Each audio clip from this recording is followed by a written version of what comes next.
satellites? A satellite represents a journey, information gathering, this journey around the Earth.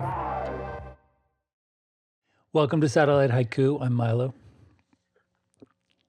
And I am Sean. Sorry, sipping coffee at the wrong moment there. No problem at all. This is it's a coffee. What's it called? A cottage industry production. Yeah. I have big news. My youngest daughter Mm-hmm. is being induced. She's in labor right now in San Diego. Oh, congratulations. Thank you. She has preeclampsia, so she's really high blood pressure. What's your grandpa name again? Abu, like abuelo. Abu, that's abuela, right. Yeah. Technically, She's all right. Well, we send best wishes and thanks. Yeah. health vibes to her. Preeclampsia is no joke. That's but like it's common, and doctors are Yeah. No, they detected. they know what they're doing. They've been monitoring her, and they detected some protein in her blood, which is like rhabdomyolysis, but it's not. It's preeclampsia. And then she had really high blood pressure, so they started giving her Pitocin at midnight. Yeah. And she's in labor, and she's progressing. And if anything goes wrong, they'll just do a C-section, I think. But yeah, it's exciting, and my birthday's tomorrow, so it's a good birthday present for me, grandson coming. Yeah. Lazaro. Oh, they have the name and everything. Yeah. Laszlo. Okay. Cool. Wasn't there a famous Hungarian architect named Laszlo something? Yeah, I think so. I'm trying to think of the name. I think he's like a really I can't remember his name either. But anyway, yeah. So they're in San Diego, and yeah, it's fun to have like that. Like my oldest daughter, who's a nurse in the ER, she was going to try to be there, because I think the baby was due in a week. Like maybe it was due the 21st or something. Yeah. So she took time off on the 21st. But yeah, you can't plan everything perfectly, right? No. Yeah. I just watched last night. Lonnie and I watched the latest episode. I don't know if it's the latest, episode 3 of Shrinking. The new season of Shrinking. Yeah.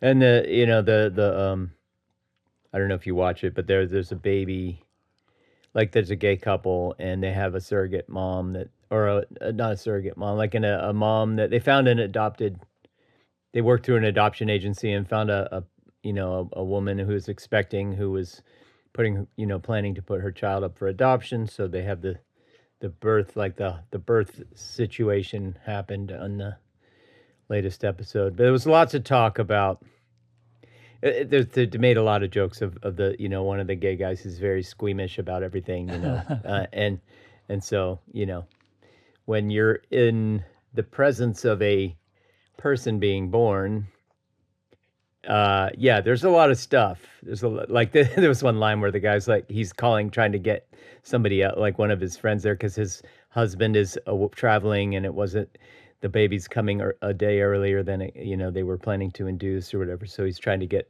his support friends network into the hospital with him, and he says, "I've already seen like 5 gross things." Oh, that's crazy. Yeah. No, there's a lot of real, I mean, it's one of those interesting things where I remember my daughter was born, the one who's about to have the baby was born 28 and a half years ago. It's a long time ago, but I remember thinking, and I would sort of remind my wife at the time, like, there are 7 billion people on the planet, and every single one of them was carried to term and was born.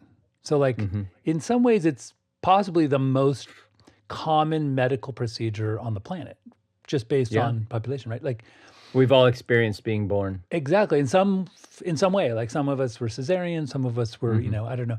So, so that's kind of interesting, because there should be like tremendous amounts of observational data you could pull from that kind of massive database, right? Like, so, and it's surprising that there's still some mysteries. Like preeclampsia seems to be, no one really knows what causes it.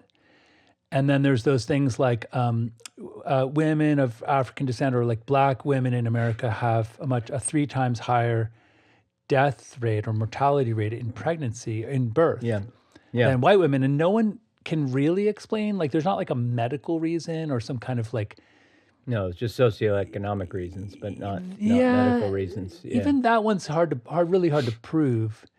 Yeah. like diet, nutrition, access to care. Like it seems like, I don't know. And again, that's like a rabbit hole, but it is interesting how it's so I was common. thinking more like just sort of, there's a lot of, there's a lot of data about Black women, not being trusted on their, when they go to the hospital for any issue and Yeah. not, and so that's what I mean by socioeconomic, not necessarily like all the lifestyle stuff. Right. I remember her name. I don't remember her name, Just, but there was, I mean that in addition, like yeah, various kinds of discrimination, there was a, maybe in your face and systemic. Yeah. 5 to 7 years ago, maybe it was 10 years ago, there was a woman Yeah. who was a PhD researcher, medical Yeah. researcher, who was African American. She was studying this issue, the issue of Black women dying at such a higher rate Yeah.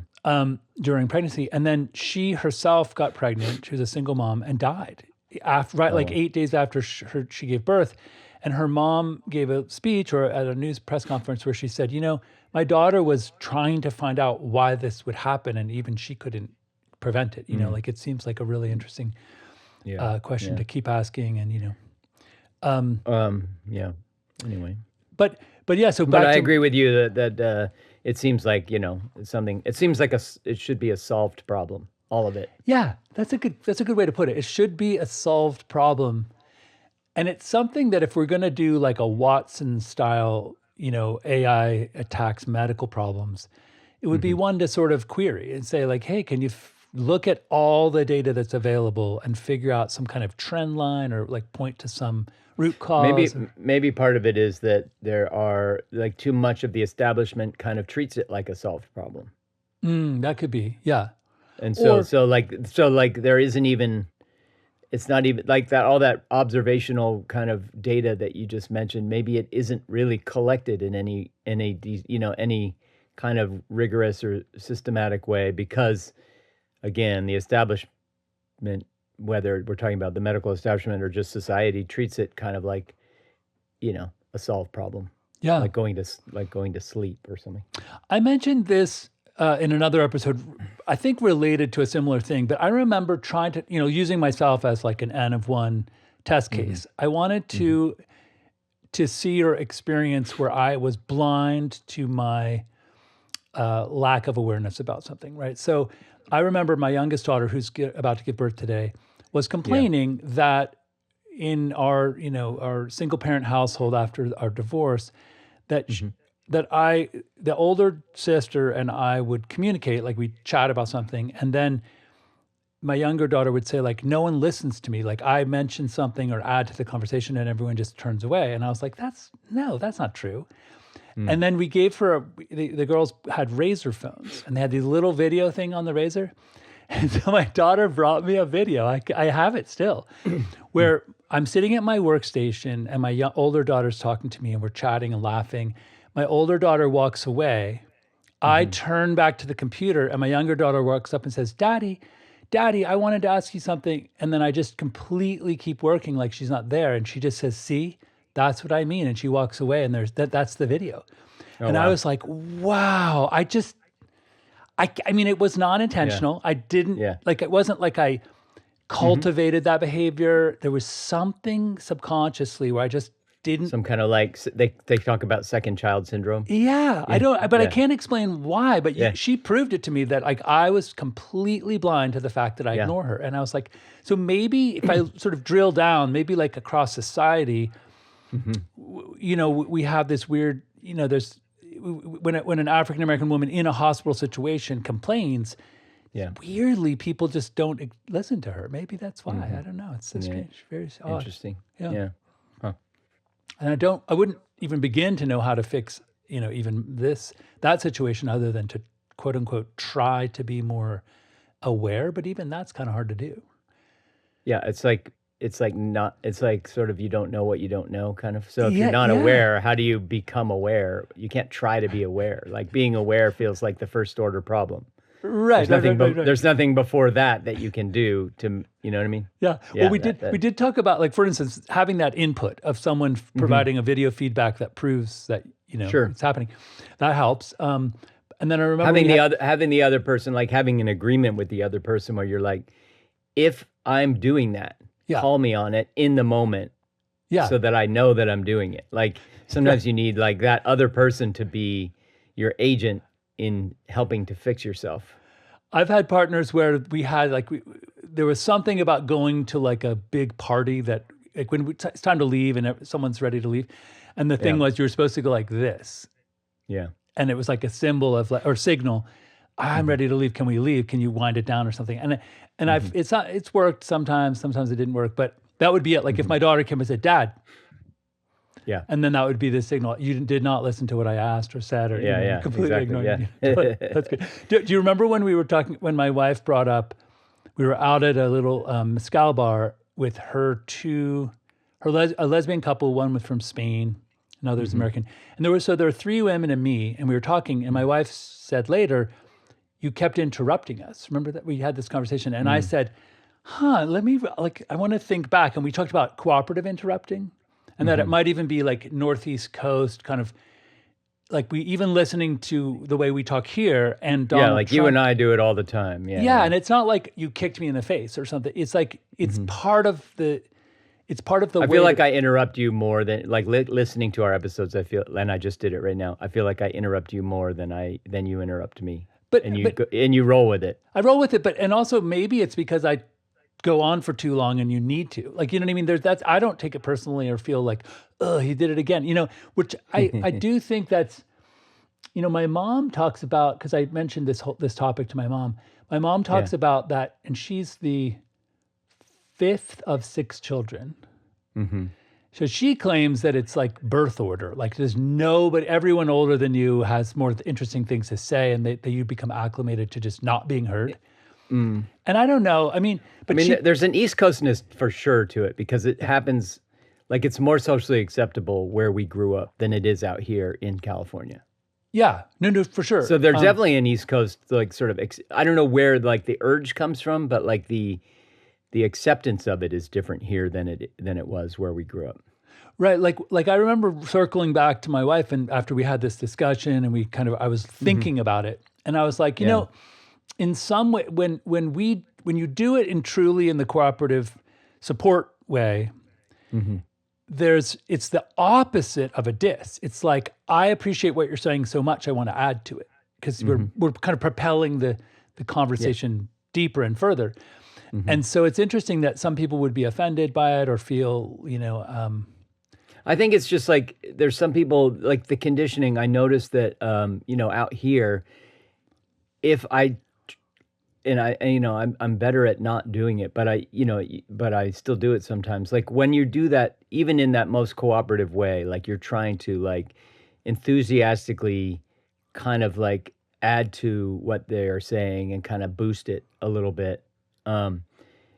It's like you can see people just stop talking in that moment, like, oh shoot, you're talking now. And they just stop. And so like, and that's a different response than the cooperative interruption where like what usually like in that cooperative kind of flow, the other person you kind of both are talking back and like it becomes this oscillating thing where you're, and so like if the other person just stops talking that like, then you've kind of fully I noticed though, like one of the reasons I do it, I interrupt. Yeah.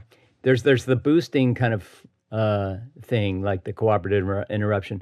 The other thing I noticed, like when I listen to some of our episodes, like my brain sometimes just like processes things on I think in a slower way. Like you'll say something, and I'll say something, and then you'll say something again, and my brain will just then be fully processing the thing from a minute earlier. Okay. And then I'll have an insight about it. And then I'm like, oh, that, like, oh yeah, that's interesting. It'll connect to some other thought in me. But now it's kind of like, oh, should I say it? Because now we're kind of moving on a little bit. Yeah. Yeah. So that's a dilemma I sometimes hit where it's like, I feel like I've always been that way. Like I like to process, like my brain it takes a little while to really wrap itself around a thought sometimes. I mean, I don't know. this is that issue we talked about. Winston Churchill saying, Mhm. "And if you put this poison in my coffee, I would drink it." Like, and Yeah. I had said, like, I always wanted to be that kind of person that could come Mm. back with or come up with a comeback Mhm. on the spot, and I would be like 37 seconds late, Yeah. and it's like Right, because right, right. I'm still sort of like that. Yeah. The other day we were talking about I forget, maybe my mom was saying that my dad was getting more forgetful or something, and he's 81, Mhm. and Mhm. I started. My wife was saying she feels like she's has brain fog and is more forgetful, and she's going through menopause or something, perhaps. Mhm. And I thought back. I do this a lot. I thought back to fifth grade, and Mhm. in fifth grade at Lower Moreland High School, the public high school, we took a module of Spanish, like an intro module to Spanish, and the teacher gave us each a nickname in Espanol, and Mhm. mine was cabeza en los nubes, which is head in the clouds. Uh-huh. Nice. So I think Uh-huh. that like in Yeah. fifth grade, my teacher was like, the dude is not focused. Yeah. He's like, Yeah, yeah. like thinking about something else, you know? Uh-huh. So I Uh-huh. think like I've always been like that, and I can't really blame it on like a new thing. Like I can't be That's like, funny. now I have brain fog. My Or, report cards always said daydreams too much. really? That's so Yeah, yeah. interesting. Daydreams Yeah. too much. Yeah, and I had That's so I cool. had some teachers that had different ways of dealing with it. Like I had one teacher that put me like I was in the back corner of the classroom and she just put my whole workspace like basically lined it all with paper, Mm. like newsprint or whatever, like taped my top of my desk and the corner of the walls and so that I could just doodle Oh, wow, on interesting. on everything. So that was a nice way of her handling it. She accommodated my You, daydreaming, you but know, most of my teachers didn't like it much. You know what's interesting? Because I doodled the entire time through school, and Mhm. later when my kids were at the Rudolf Steiner, the Waldorf school here, Yeah. um, and they teach the kids how to knit, and while they're in an academic class, Yeah. they're supposed to knit knitting like knitting needles. Right, right. Yeah, yeah, yeah, I get it. And I Yeah. said, "Well, what's the thing with the knitting?" And she goes, "Oh, it's because the average person, I mean, typically humans can process 4 units of information, Mhm. cerebrally for every unit that can be spoken. Mhm. So what happens is when someone's giving a lecture, Yeah. they say 1 unit and then you process that unit and then you have 3 extra, right? Or so it's 1 out of 4, right? So those 3 extra is where you're like, sorry, what should I have? I'm feeling hungry. Like, and that's where you sort of drift off and don't pay attention. And the Mhm. knitting seems to use just enough of the brain cycles because it's what's that? Not gross motor, but fine motor Mhm. skills. And Mhm. you're doing like accounting or something, that you use up the 3 extra ones so that you can stay focused. And your Mm. retention and comprehension is much higher if you can doodle or knit. Hmm. That's why your teacher had you doodle, right? Because it lets that little part of your brain that could wander Yeah. be utilized, and then poof. Hmm. What if we could Interesting. SETI at home that part of the human brain? Yeah. You know what I mean? Like, wouldn't that be Yeah. kind of cool if we could harness it like CAPTCHA, like where it's Yeah, yeah, doing yeah. something while it's not doing anything. There's a part of me like I think it's cool.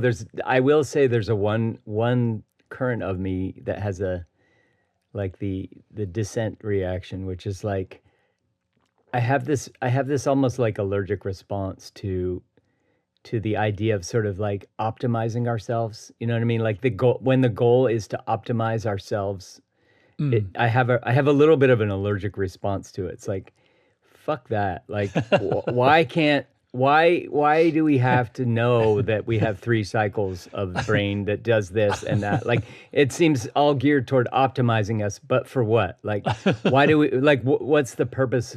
What are we being optimized for? Like, why? Because I do encounter that a lot in the Bay Area, like the type A parents that are really, like their whole goal is to get their kids into the best schools and the best careers, and it's just like this notion of like, it's sort of like there's a zero sum quality to it that I really don't like, and I don't know, like it seems like embedded in that, and I don't think it's conscious. I don't think the parents are thinking about it this way, but there's a zero sumness in the sense that it's like life is a game and my kids are going to win it. You know what I mean? Yeah. Yeah. And like, I'm gonna win it. We're gonna win it, and other people are gonna like. There are winners and losers, and I'm gonna make sure my kids are among the winners. You know what I mean? Yeah. And so like, there's a little bit of me that just feels like trapped in that. Like, that's the civilization we've managed to build in the society we've created, and like, there's no undoing it at this point. And I feel a little bit trapped in that paradigm, which I fucking hate. Mm-hmm. You know what I mean? Yeah. Yeah. Now, I'm not saying that you were optimizing your kids, or the school even was, or that it was zero sum, and that there was any conscious sort of like strategic, like, we're going to win the game of life kind of idea to it. But like, I do find that when you do talk to parents, when I do talk to parents, even if that's not sort of the conscious thing, wonderful, even if they're really good moral people, like, once you do peel off a few layers of the conversation, it starts to really sound like that sometimes. Mm. Even though that's not really, even though they would probably have the same sort of like, ultimately, like, I don't know. I'm rambling now, but you know what I'm saying? Totally. Like, there's absolutely. a part like the life hack thing. Like, I'm gonna win at life. It just bothers me a little bit on some I totally, and there's core level. parts of it that, and maybe it all comes down to intention. You know, like when I did it with my kids, there was this very lighthearted, let's see what the machine can do. Let's take it out on the track and run it hard and see what it can do, right? Because, and there was never like, if they had come back with B's, I wouldn't have been like, hey, what's wrong? You know, we need to get you a tutor. I think there was one time when I asked if my daughter wanted help with a tutor, and she cried and cried and cried because that was like some kind of personal failure. I don't think I created that atmosphere in the house, but you know, and these girls my daughters pushed themselves so much anyway. And they were, I think they also thought, let's just see, we can take it out on the track and let's see what it can do. And that was really it was just sort of a curiosity, right? Like, it wasn't like, can we win at life? And certainly I talked about that I had grown up with cousins who were very wealthy, like in sort of the royalty of America, and that many of them suffered from depression and wouldn't have checked the box, I'm happy, right? And I said, so what I grew up learning was that like material wealth definitely doesn't make you happy. Like, it has to be purpose and these other things, right? Like, you know, so anyway, so we always talked about that, but what was my point? Here's some tricks that we did for school that your kids might think of. So there was a big study about blood sugar and IQ. Your IQ actually rides up and down based on your blood sugar. So if your blood sugar is dropping, people give their kids like a carby snack before like taking the SAT. I told them to have a box of Altoids and just keep an Altoid under your tongue throughout the test, and that way you have enough blood sugar. And we would also take whale poop, which was basically like Klamath Falls algae in the morning, like just like things that would give you like all these neuroboosters and stuff. But yeah, like that was just a simple one, like if you, like a carby snack, but something that will maintain blood. Because if it's a 5-hour test, you need to you don't want to have a lot of blood run to the stomach to digest, because then you're like you feel you know, so like you want to kind of fast, but have a little bit of sugar coming in, enough to not drop your blood sugar. Yeah, it's just like, I guess there's like the why of that stuff is where I start to get it. Like, you know what I mean? Like, it all feels a little bit geared toward like, we want to do the best on this test possible, but why? Like, who cares? Like, why do we care so much about the test? But so you can get into a great college, but why? Who cares? Like, right. So that you can just be the best on the test. Well, fucking who cares about, like, why should I care about that? Yeah, once you actually unpack, like, why should I even care about that? Yeah, that's a very good point. The answers to that question start to get a little disturbing to me. You know, like, no matter what they are, like, why should I even care about this thing? Like, why is this worth the investment of, you know,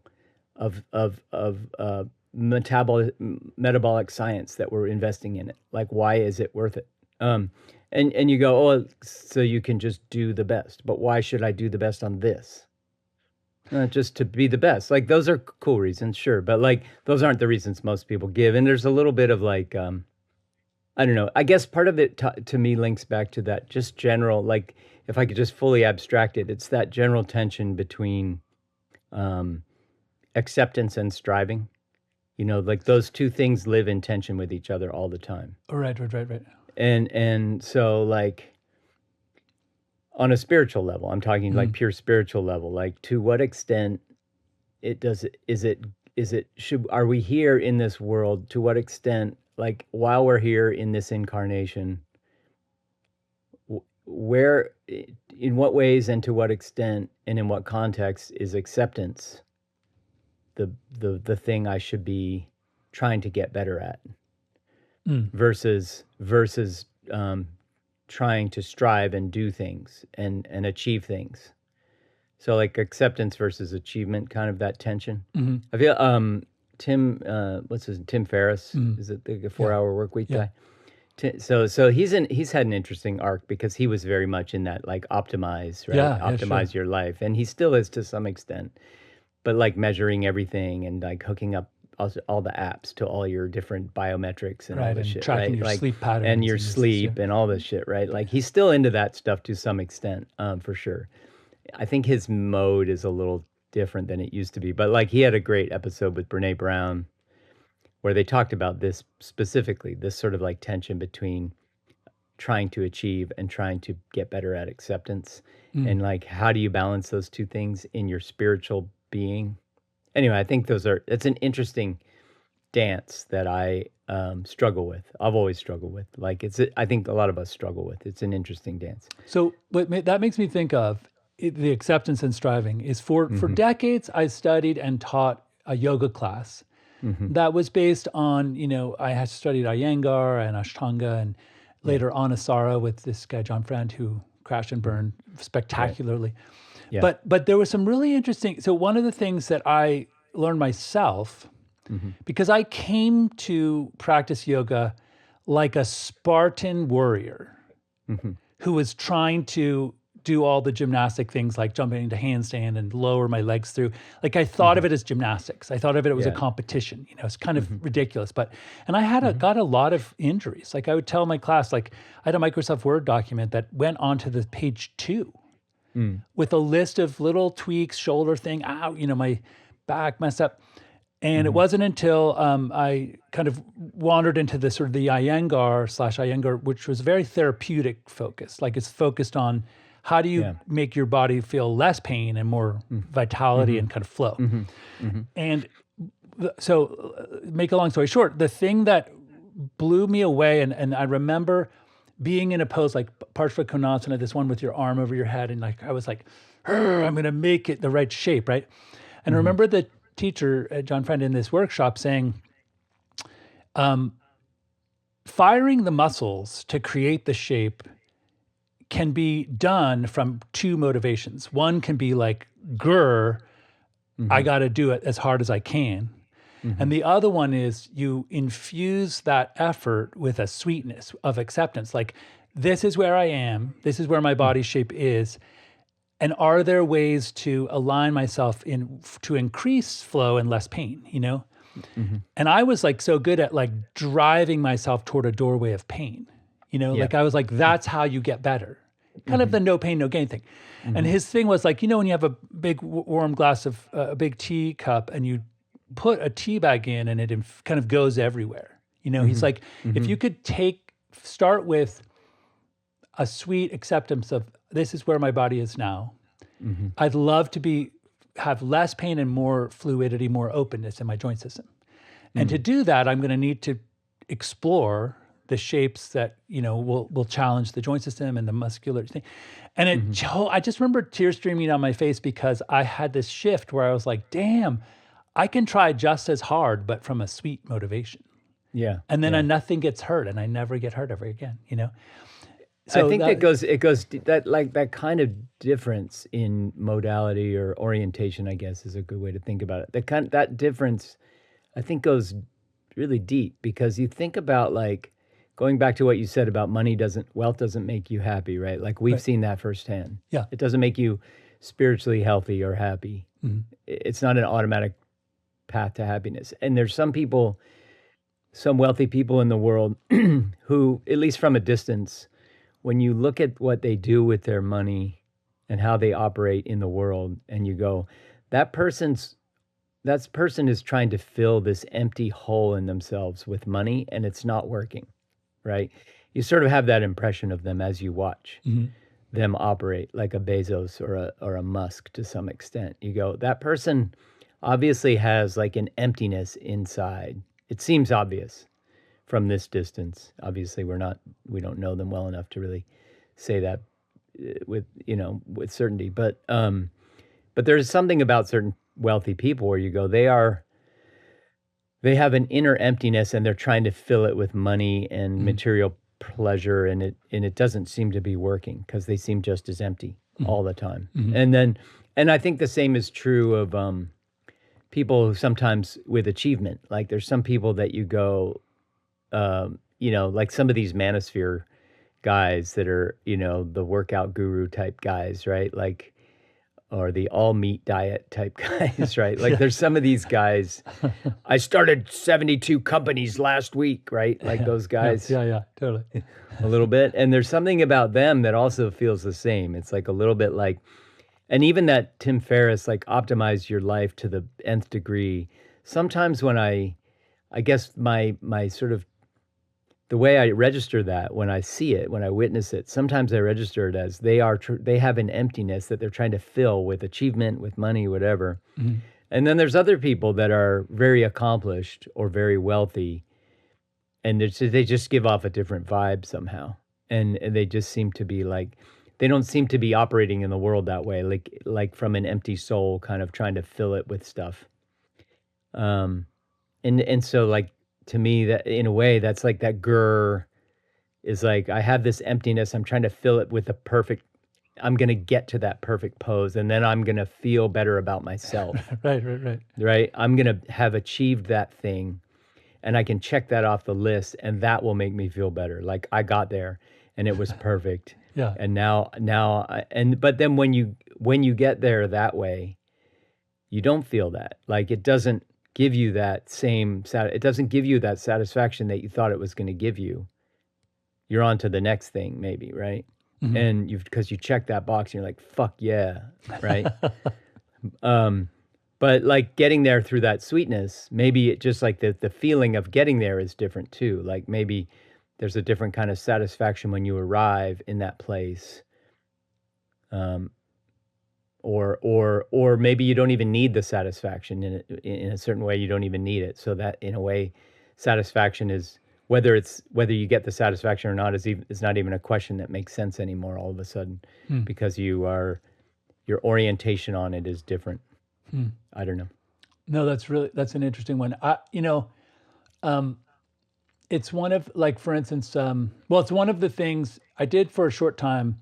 Study with a therapist who was a law of attraction expert. And we didn't agree about everything. In fact, one of the things, like, what was that movie, The Secret? Yeah. Or the book. I remember it was a book. Was it a movie? I watched a movie. It was really dorky. It was like a documentary. It was a big book when I was working in the bookstore world. It came out. Yeah, right. It's the one I'm thinking of, right? It has like a it's about thing. It's law of attraction, manifesting your stuff. So I remember, like, I argued with her, and I would say, like, in almost all of the examples, they're describing someone wanting a material thing, like a necklace or I don't know, some dumb thing, but it was material. Yeah. And and I was like, I was raised this sort of Christian kid with those things that that are stored, it will gather dust, but the things that are that could be stored up in heaven, like good works and being so I was like, I don't really get this sort of the material thing. I was like, that to me seems like you're going on the wrong track, because if for instance, my daughter was in the Waldorf school in the same class as Linda Ronstadt's adopted son in the early like kindergarten, first grade.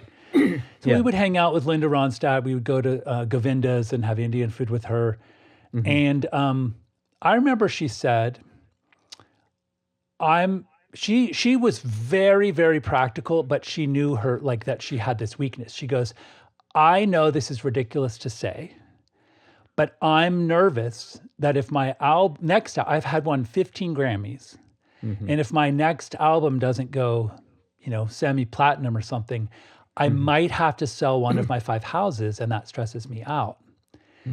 And then she goes, and the reason I know it's ridiculous is because my ex-boyfriend was George Lucas, and he's a billionaire, and I just keep comparing myself to him. Like I'm like, I'm What is that expression, right? Comparison is the thief of joy. yeah, So she was like, I know this is ridiculous, but I'm stressed about money, and I have 5 houses, and I've won 15 Grammys, but I'm stressed because I think he is a billionaire and has like. That's that emptiness. I mean, It's right? so Like I feel like interesting. you look at these people and you think like, because they have more wealth than it's meaningless wealth at the point that some of those guys have, right? Like and when I say, well, they won already, like, why can't they just shut the fuck up? And it's because they have that emptiness, right? Yeah. Because like the wealth doesn't make any, like the next billion makes no difference.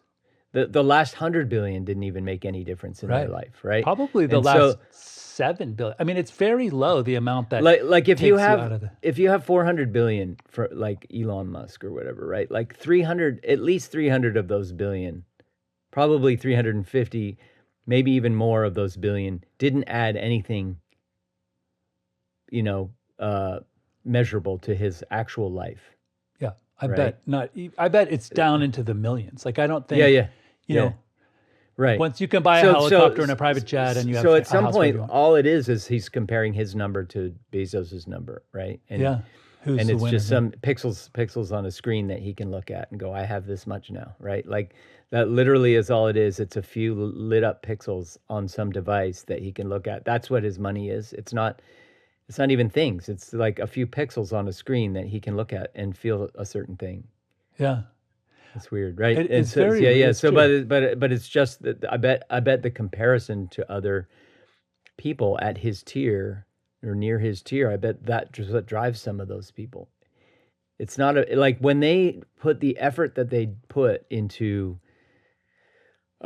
let's say, not paying taxes, right? Like it's a game to them. And why are they playing that game so aggressively? It's because they're comparing themselves to each other, right? To some extent, I think, right? Interesting. Yeah, it's the I only. think that has to be part of it. Yeah. Yeah. Prof G, Professor Galloway, and they actually had a really interesting episode yesterday. He's talking to Raging Moderates, and who's the woman from Jessica Tarling? Jessica Oh, from yeah, Fox. yeah. So they have an interesting. They're both New York, or they both grew up in New York. I really like her, but I have her voice like hits, like there's something about the vibration of her voice that I have a hard time listening to. Isn't Like that so it hits my unfortunate? spinal cord in a way. Yeah. It's so unfortunate because I feel like I love what she has to say, but it's true. I don't really like the quality of her voice either. And it's just not, I mean, it's a nasal thing, or I don't know exactly. Maybe it's a pitch. It's so unfortunate. That Anyway, that's how we sorry. think Anyway, that, I but- interrupted you, but yeah, Prof G and she were on a thing. And they interestingly were talking about, and they both bring data, and they both are parents. So, and they both, and they were talking about schools. And Prof G said, the latest data shows that far and away, rather than like looking at how expensive a school is or how good the teachers are, far and away, the 2 factors that make the school relationship to a student or child, the highest level of benefit is how close the school is.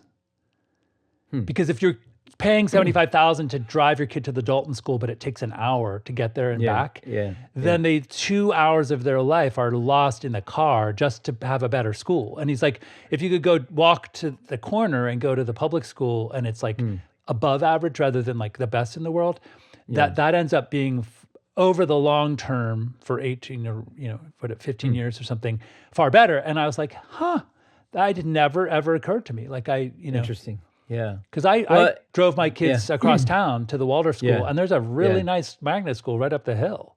Yeah. And I just, my wife at the time was It's like, interesting. why don't they just I go bet a there? lot of people don't use that car time very well. Like their kids are on phones and stuff, right? Like if you think about because I drive my kids to school a half hour each way, right? But we have great conversations in the Yeah, no, car, that's a very we listen to stuff, we listen to podcasts, we listen to books, we talk about it. Like, yeah. We so did too. I I did the I same. really treasure that time. But I think, like, I bet in the Prof G, like Jessica Tarloff sort of data about that, I bet inside that data are a lot of people who just don't use that time in a meaningful way. Mhm. Here I am making it sound like you should optimize that time, but I mean, like, but optimizing in sort of a spiritual, like, for me, it's a time I cherish because I get to be with my kids, Yeah, no, and I was the same. we are together in a loving, kind of cool bonding way in the Yeah. car. Yeah, it's true. It's a good example of like my last 7-year corporate gig stint that I did.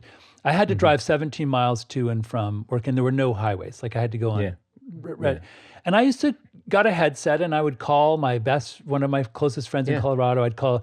Sometimes I'd call you. Sometimes I'd call my. mhm, I almost always called my mom, yeah. and I had these long, interesting We conversations. And didn't tend to call each other in those, like, time-bound times because, like, it's so hard to get oh off yeah, yeah. Especially if you have a the window that's closing. Yeah, yeah, it's true. like you and I tend to never call you if I have some hard stop type thing. Yeah, no, I understand. I'm the same, and But that's why I love this weekly thing. It's like yeah, we do sort of like stop at an hour. I mean, we could literally keep going for 4 hours, but, yeah. like, every time we stop at an hour, I'm like, well, I get to talk to him next week, so that's Yeah, fun. it's true. No, it's absolutely true.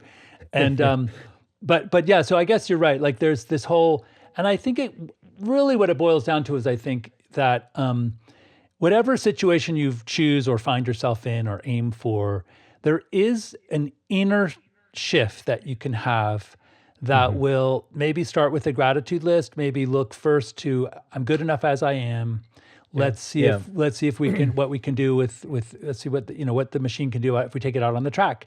And I Mhm. feel like if there's a you can make that like my wife and my youngest daughter who are Mhm. exceptionally high achievers, they Mhm. often will approach a challenge, an academic challenge or like a work challenge, like they're sort of worried and they accomplish it Yeah, out of fear. my wife too is And like I that, always say, yeah. what if you guys just stop, take a deep Mhm. breath, and then proceed to work just as hard and with as much focus, but from this more expanded place? Does that Mm. change the quality of the work? Because then you don't get tight, and you know what I mean? Or the experience of the The work, yeah, yeah. experience, that's the key, is the experience can Yeah. be shifted by your Yeah. motivation and by your sort of root motivation, right? Mhm. Or the way, Yeah, I yeah. mean, so, like, you were talking about motivation, the other word for that, and I was thinking of this when you were talking about, the secret and the law of attraction and sort of this idea of how having a material goal, like, I wanna get a new car, Yeah. whatever, like, that didn't resonate with you, and that's about motivation, but the other word for that is intention, right? Like, Mhm. and so when I think about, like, psychedelic experiences and how much, we put into at the beginning of the ceremony, like, what's your intention, right? Like, I Mhm. think I heard a thing. I wish I don't remember where I would love to find it for the show notes, and I don't remember where I heard it, but there was a woman, a neuroscientist, she was talking about, um, she studied early childhood and, how, like, her sort of fascination was with how why are we so, like, plasticity of the brain in early childhood, and in particular, she was talking about these inflection points that the brain hits, in early childhood, and also we have one during puberty, and there's maybe one more in life where you have extreme acceleration in the amount in development, how much you learn and develop during these short periods, Mhm. and she was fascinated with, like, they found like, at puberty, like, you can teach somebody something right around that time, and it really sticks, Mm. like, in the Interesting. preteen and teen years, and also same thing with, the early childhood, right? Like, and these are and sh that was her fascination, but anyway, so she got interested in studying the psychedelic substance effects like psilocybin and others, and LSD and other effects on the brain, and whether it had any sort of relationship with these, like any commonality with these kinds of inflection points that we have, because like the openness of the brain is sort of the thing she was fascinated with, and during these particular moments the brain seemed particularly open and able to learn things Did she in use the these. term neuroplasticity, like the increasing neuroplasticity rather than shutting down? It wasn't just plasticity. Like plasticity is often used to describe how the brain can kind of like reroute itself and fix itself and stuff. So there was that part of it, but just like openness was more like the concept she was thinking. And plasticity was a word that she used around that, but there was sort of an openness or a receptiveness, like the brain is very conducive at certain points. Not because it's plastic through the whole childhood, Right.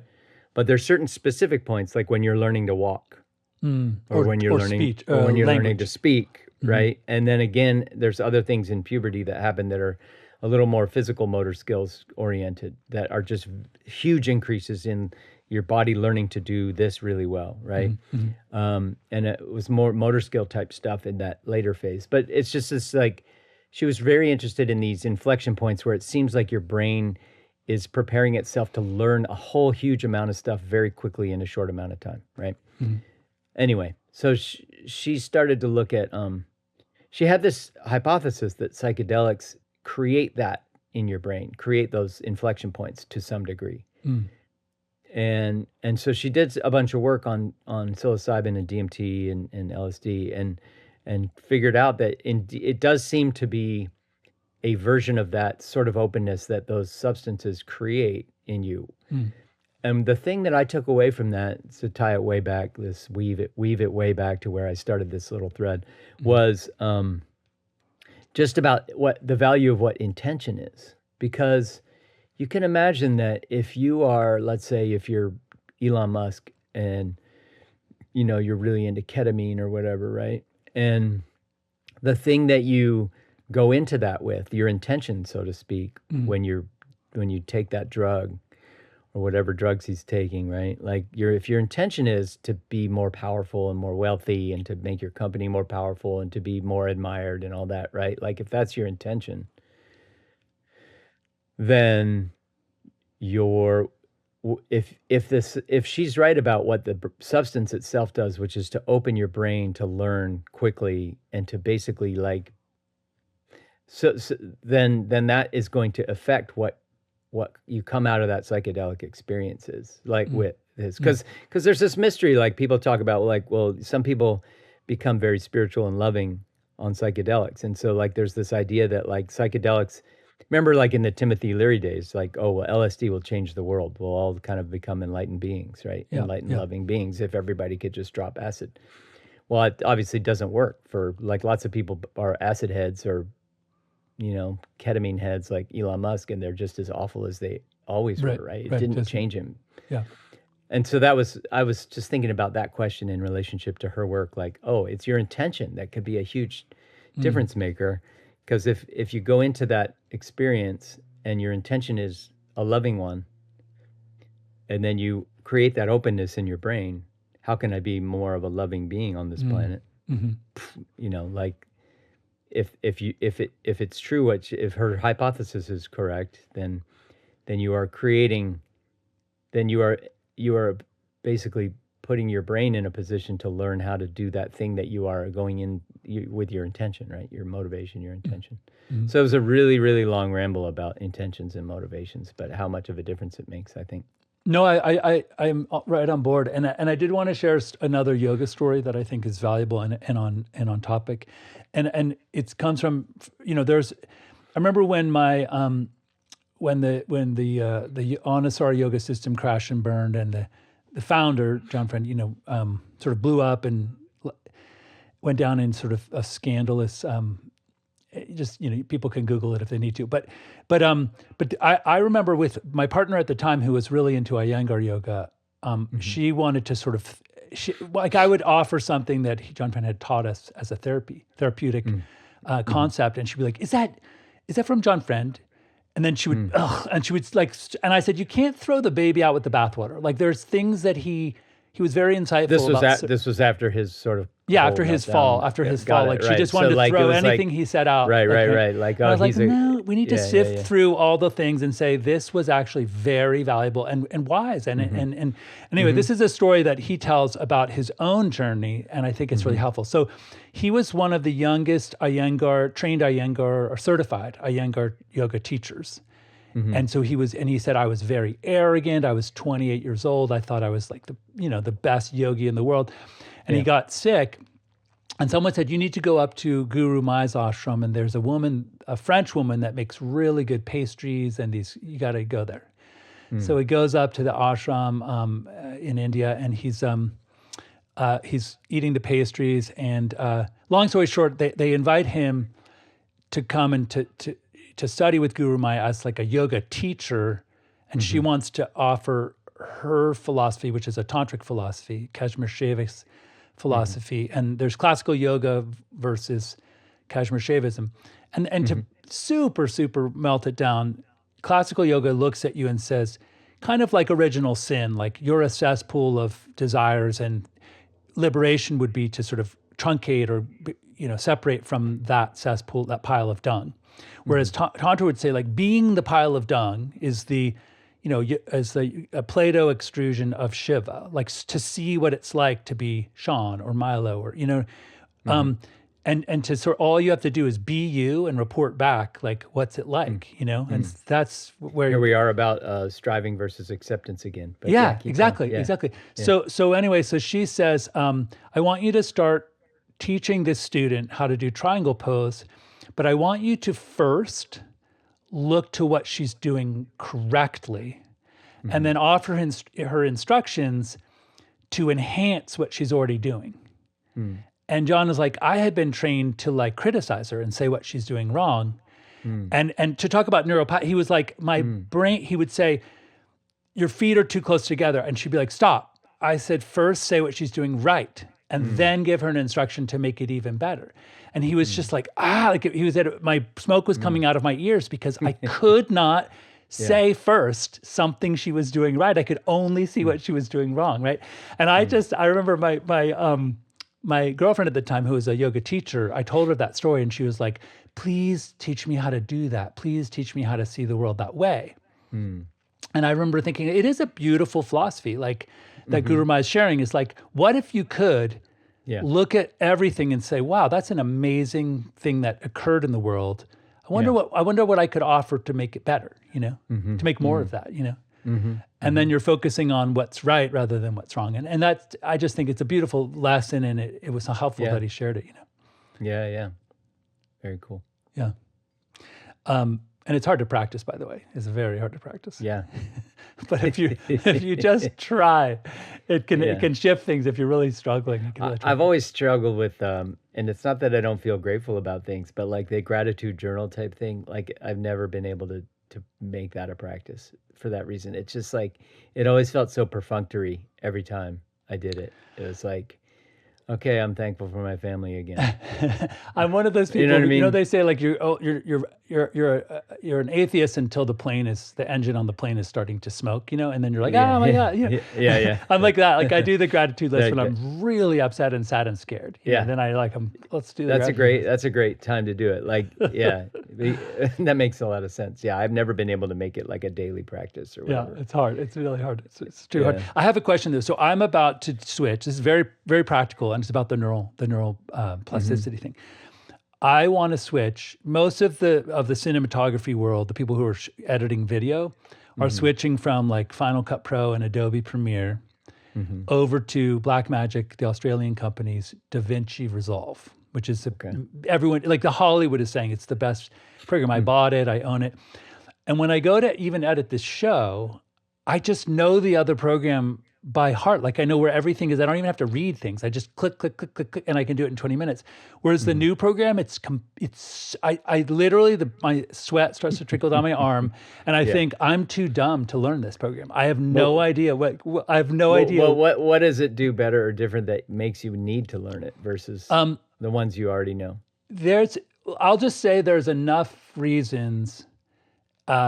it's got some incredible color correction tools that you just can't, like you can create your own LUT in there and then output it to a camera. Like it can do like 12 things that the other programs can't do.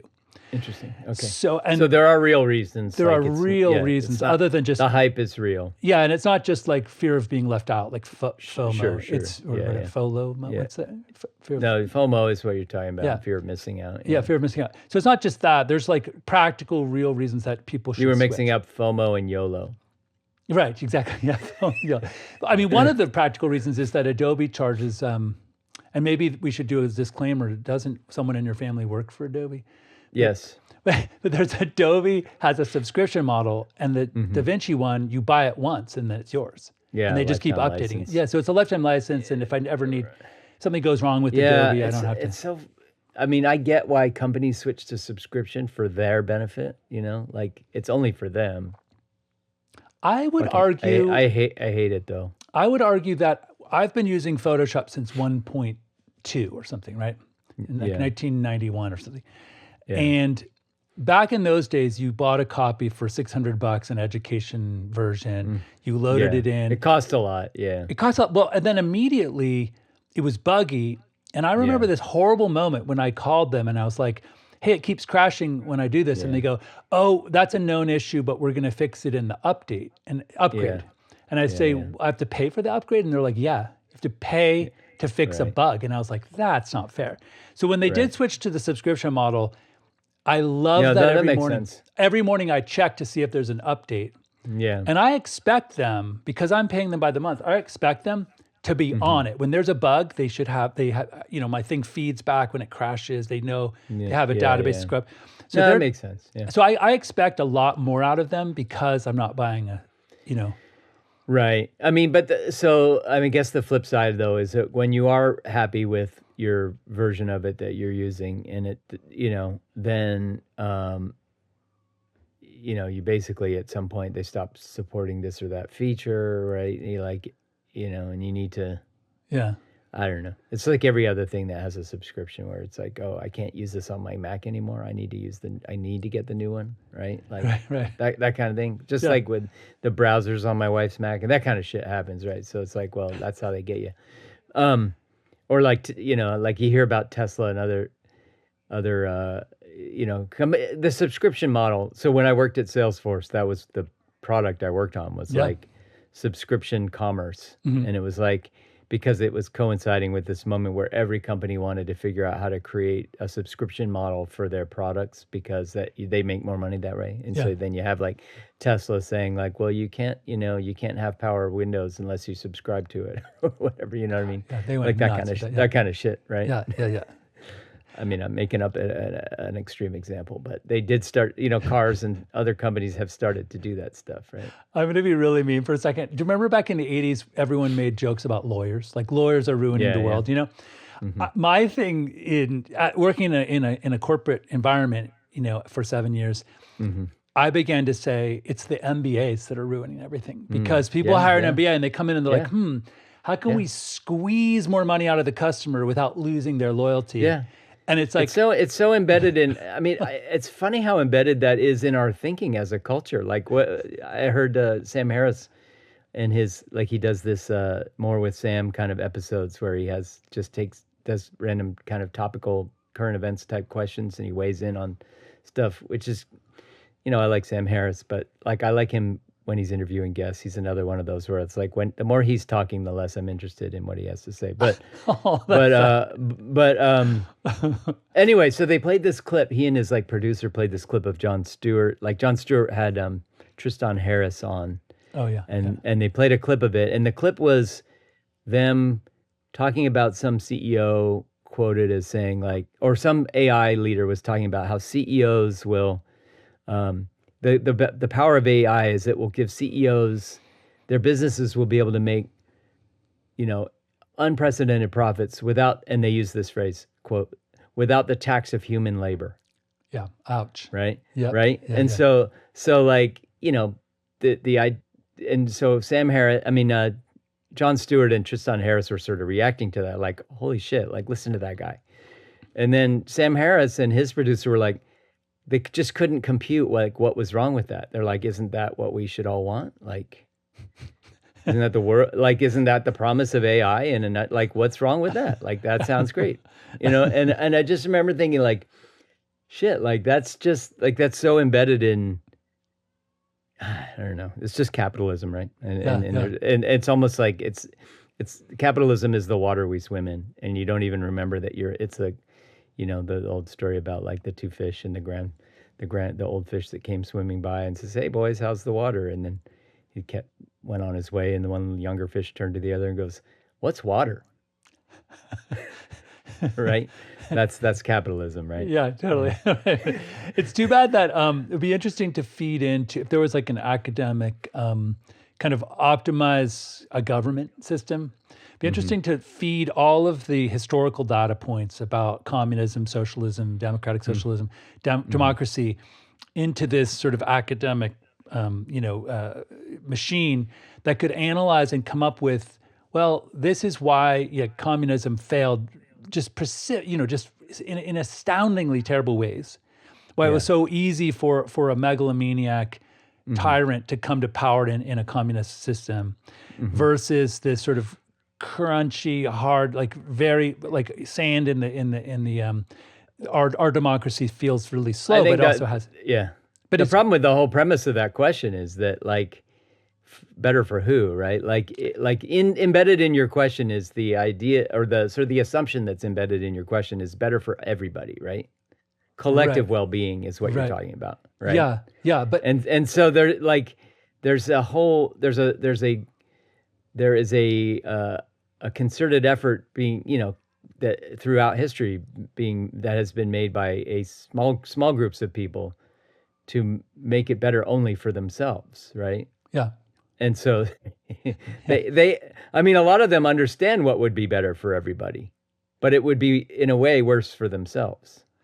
Right. And it points to the script that we're working on together, this test script that exactly. Prof G said yesterday that by the metric like analyzing historical income disparity across several centuries, the Let Them Eat Cake and the guillotines was out of a scale of 1 to 100, income disparity reached 87 out of 100, right?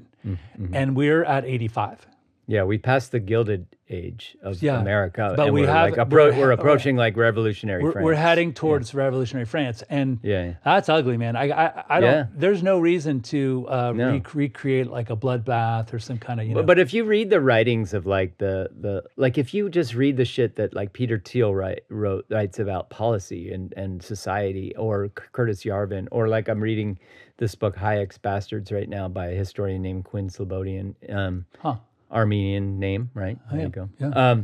But anyway, fantastic book. And you just see like the sort of the libertarian capitalist mindset, right? This book is about this. It's Hayek's Bastards. The reason why it's called Hayek's Bastards, it's like Hayek was like sort of libertarian economist guru, right? And but there's like a group of people that sort of like developed sort of a bastardization of his ideas. So like they were inspired by his ideas, and then which are kind of bad for the collective humanity, but great for a small number of people. Like libertarianism always sort of like is basically unfettered capitalism, and you always end up with oligarchy in that situation. Like libertarian never is a thing. The more libertarian a society, there's never been truly one that lasted, but the more libertarian a society is, the more it trends toward oligarchy, right? Sure. So because it's about getting rid of the state and getting rid of regulations, right? Once you do that, you essentially have either warlords or oligarchs. Yeah. But anyway, so like when you read this book and you see these people, like you really get to read like the stuff they really wrote and thought about, and there's think tanks and, these think tanks that are hosted at universities, like George Mason had one of these groups of libertarian economists and race scientists and all this stuff, right? Like they're working. It's like the shit that the world we're living in right now. We talk about Trump. He's just this dumb guy, right? Like, and we talk about whether is it 3D is it 4D chess, or is it just like an accident of stupid people that sort of like stumbled their way to the top. Well, it's sort of both, because when you look at like all the people who've been working really hard to get to this point, to dismantle the state, and to eliminate their own taxes and regulations on themselves, they've succeeded, and that wasn't accidental at all. Right. Like none of that was accidental. They've been working for that, and you can go back and read the stuff that Hayek wrote, and all these people that came out of that Austrian school wrote for a generation. And the plan that they were working on, and the think tanks and the media ecosystem they created, and all this stuff, like they worked and worked and worked and worked and worked. They played the long game, and it wasn't some just accidental thing that we ended up with Trump. At some point, Trump became popular, and they were like, "Oh, he's our best shot at doing all the things we wanted." And he has superpowers, like he's a deep, deep narcissist who's never had any repercussions for anything. So he's not afraid to break every norm, every rule. Totally. He's kind of a superhero for them, like as yeah. And there's one figure in particular, Murray Rothbard, who basically took this idea. He took the sort of academic circles of that whole libertarian, capitalist, race science, all those people, and he was like, all you guys, the thing you're doing wrong, like all your ideas are perfect, like this is the society we want. The thing you're doing wrong is you're trying to convince the top of society that these are the best ideas, so that they will implement them, and then once it's implemented, like they'll be broadly popular. They sort of had this confidence that like we're going to convince all the elites that this is the best way to run a society. We'll get those elites into positions of power, and we'll convince they will be able to implement their policies because they've been convinced that they're the best policies. And Murray Rothbard said, no, you're doing it the wrong way around. What you need to do is create a mass movement from the bottom, a populist movement. You sort of trick the population into this movement, and then they will force it to happen. Right. And they'll vote against it. Like with the Reagan Democrats in Pennsylvania when I was a kid, I remember saying, and my sister at the dinner table said, I was like, why do poor working class people want like to elect someone who will create a trickle down economic situation, like to cut taxes on the wealthy, and they'll have to work harder. And she goes, I think it's because, my sister said this, I think it's because part of the American ethos is I want to be a billionaire too. Right. Like I would like to be one someday. So I'm willing to like let them be billionaires because I would like that freedom myself. But not just that. You have to tell them, well, what's stopping you? It's the immigrants. It's the welfare queens. It's the black people. Yep, exactly. Right? Yeah. So like, you could be a billionaire too, but what's stopping you? Yep. And so that is a huge part of the message. So if you read like, you read about the work of this, very influential and powerful group of people across universities and think tanks and media, they worked really hard to create that narrative. Yeah. The welfare queen, right? Like that was an image that they intentionally created. It wasn't some accidental thing that, Reagan latched onto because his campaign manager thought it would be a good idea. It was like a lot of academics did the work of saying, we need to get people talking about the welfare queens. Right. Right? Yeah. And the immigrants. And, like one of the things that caused the split in the libertarian movement was true libertarianism was about absolute free movement of goods and people. No borders, essentially no borders. Even the Wall Street Journal, in this book, they cite a Wall Street Journal series of editorials about how we should get rid of borders. Like the most conservative people were talking about open borders. And it was about free movement of people and goods and all this, right?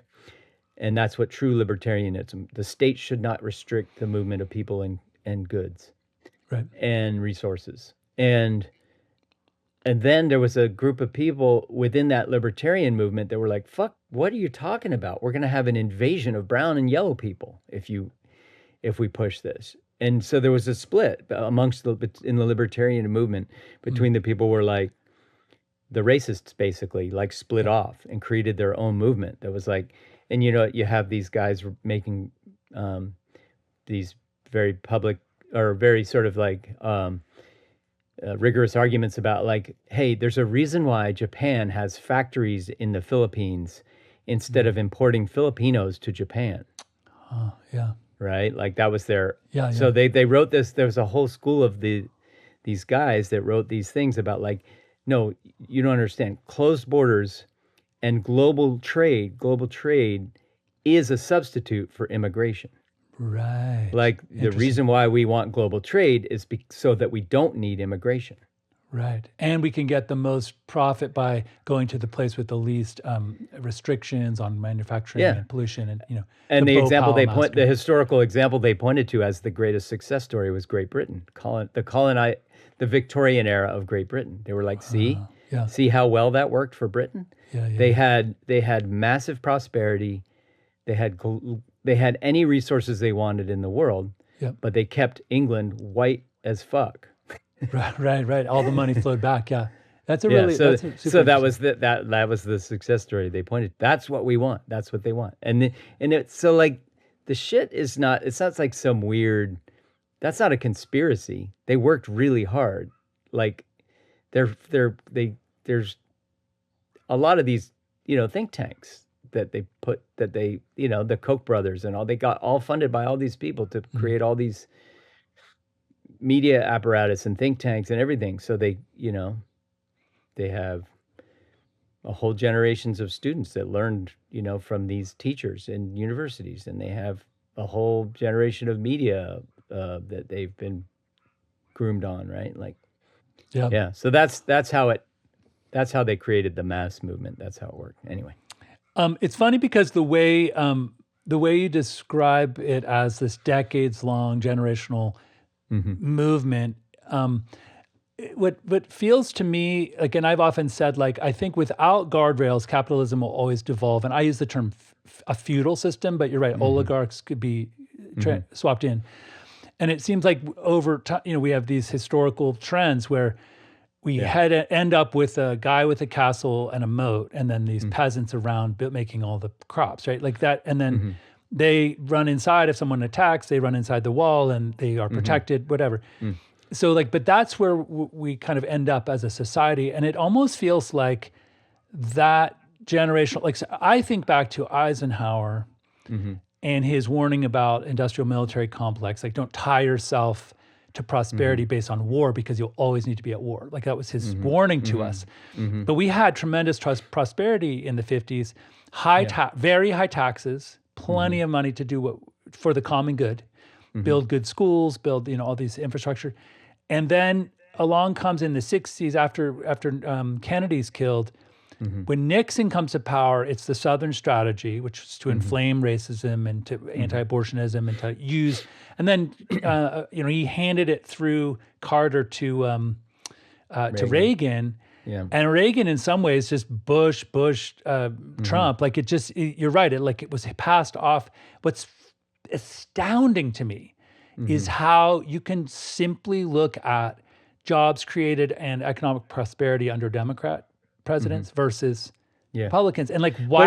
But it goes back to your point of like, what's better, and so like, it just better for who? You're right. Yeah, so like, you can look at that metric and say it was better for all of us, for most of us, for the most people. Right, but it's not better for the oligarchs. But it's less better for a certain number of powerful people, a certain set of powerful people. Right. And again, like, when you read Thiel and Andreessen, like, the thing that they seem to want most, Elon Musk, when they imagine their feudal society and their corporate cities, or what do they even call them? Like, they have the seasteading movement and all that. Like, all of it is about trying to have these little bubbles that they can control, where they are not inconvenienced by the rest of us. Right. And they talk about that in the context of a civil society. Like, they want a civil society where they don't have to be inconvenienced by being asked or expected to do anything they don't want to do. Right. or that Yeah, would yeah. make them uncomfortable or less prosperous. Yeah. Anything that would come at their personal expense, they want to get rid of, right? Mm-hmm. And they talk about that in their companies too. That's why they love AI so much, because it's Mm-hmm. like, oh, we could have the stuff that my company makes. We could do all that without these annoying people that want things. Yeah. That need like a That, child care center on yeah, campus, and it just, right. like a lounge Or that room. they got mad, during child separation. Some of my employees are mad because Geo Group and CoreCivic are two of our big customers, and now I have employees that are mad at me that say those shouldn't be our customers. Right. They have an Or opinion. They're liberals. you have employees rising up right now at Palantir that's like, I don't like what our company's doing, and the Palantir bosses aren't like, there's not any part of them that's like, oh, maybe we shouldn't be doing this.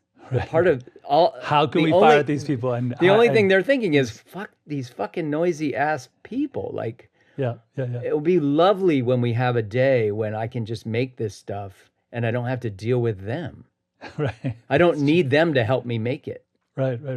That's the world they want. Yeah, that's pretty. So they don't care about a world that's better for the rest of us. Yeah, no. That you make a very good point that like I as a liberal, as a democratic socialist, look at those economic prosperity paying off under Clinton. We had a surplus under Clinton. Oligarchs don't want a fucking surplus. They don't want everyone to have tons of to be this. That's not at all. They don't care if the rest of us have healthcare. They already have healthcare. That's right. It's true. Or the rest of us have affordable education. They can afford education. Yeah, that's true. They don't care. Let's see. There was something I was going to say about. That's why the pitchforks. We'll need the pitchforks and the guillotines at some point. The pitchforks and the guillotines. It's true. I did want to say, whenever we mention Peter Thiel, we need to acknowledge the fact that he does know about the Antichrist. Yeah, that's true. And that's something that no one else does know. I mean, does Elon Musk talk about the Antichrist? No, he does not. No, yeah. Does Bezos? No. This guy knows about the Antichrist. So there's a podcast called Dystopia Now. It's a comedian and academic that kind of weigh in on like the Silicon Valley sort of like tech bro movement and the dystopia that they want to create. Anyway, they had that guy Quinn Slobodian, the Boston University history professor, on there. Okay. Look for the episode of Dystopia Now with Quinn Slobodian. It's a good one. He's the guy whose book I've been reading, that Hayek's Bastards. Yeah, cool. I'll put it in the show notes. Nice. That would be great. Yeah. Do you want to do a first world problem or a first? Yeah, very quickly. I can say that my first world problem is it's not techie this time. It's shows that had a first season that was clearly like it was meant to be a one and done, like it ended, and then but it got popular. So then the people who made it had to figure out like, oh, we need a season 2 or a season 3. So like my wife was watching Hijack. Oh yeah, with Idris Elba. Elba. She called him Stringer Bell because she couldn't remember his name. But anyway, because The Wire, Oh, anyway, okay, yeah, sure. So, but yeah, I mean, he was hijacked. He was on a plane that got hijacked, right? Yeah, I watched the whole first episode, and I'm 3 episodes in. So like the idea that you even have a season 2 of that seems ridiculous, right? So like this guy got involved in a hijacking again somehow, and they had to figure out how to make that acceptable to the audience. Anyway, there's a lot of shows like that where it was like this was obviously meant to be a 1 season thing, and then they had to figure out like, oh, we got to have a second season. So how can we even make that make sense? This is going to sound really mean, and maybe I am being mean, and they deserve it. But it almost feels like the producers were like, shit. We've been told by our boss that we need a second season. Yeah, exactly. So they went into AI and they were like, "How the fuck?" And AI was like, "How can we even make it make sense?" Because the root actionable kind of concept is speed. He's on a train, but it's Keanu Reeves on a bus, and the guy is hijacked the. You know what I mean? And it's like, okay, so it's make me a whole season. Yeah, it's speed hijacked 2, but it's a train. Yeah. And you're like, oh, give me a fucking break. Like that just seems so. And the technological kind of, what's the word when you're the request to suspend your disbelief? You know, the request. It's such a big lift to suspend your disbelief. Yeah, the request to you're like, it's a fucking train network in Europe, and they can't fucking just turn off the electricity and shut the train down. Like, I don't understand what the fuck, you know? It just seems like you don't tell me that some hacker hacked in and blocked the ability to turn off. Just fucking turn off the train, you know? I don't. Just to me, it seems. But they're gonna figure out a way, you know. And I actually have to say, the first one was an exceptionally interesting psychological. I mean, you know, I've even been watching it over my wife's shoulder. Like, I got a little bit hooked, I gotta say. And I will tell you that. But I'm mad at myself because it doesn't make any sense that it should even exist. Well, I will tell you that one thing they did well, if I think back, when he's on the plane, and this is like this idea of this like mobster who's like that dude who runs like Russian mob, you know, he's like so powerful, he has connections throughout all the other mafia affiliated. Yeah. So he had sent two assassins to kidnap Idris Elba's character's wife and son. And part of the action and the sort of suspense is that the son is trying to avoid being kidnapped, and he's in his dad's apartment, and he's like hiding in like the cupboards and stuff. And the two guys are like looking for him. And I think that was in season 1, right? That was in season 1, but I think I think that seed planted was that now they control Idris Elba because they have his son. So he's required to do the hijacking because they have his son as leverage.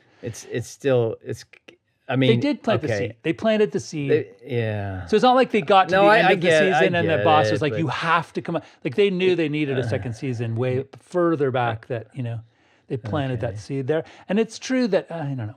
Okay, I know that we're all right, but like, I'm going to just say, like, as a general point, I'm going to still say that's a first world problem. I can think of more examples. That is so valid as a first world problem. I mean, it's just so valid. But yeah, then that's all. My first world problem is simply that my mother-in-law's coming for 2 months on Sunday, which I adore, and I practice Spanish. It's really fun.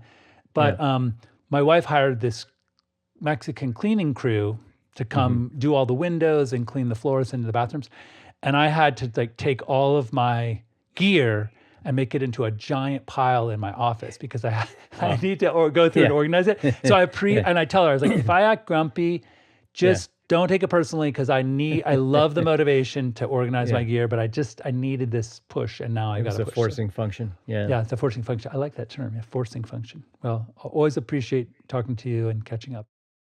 Satellites? A satellite represents a journey, information gathering, this journey around the Earth.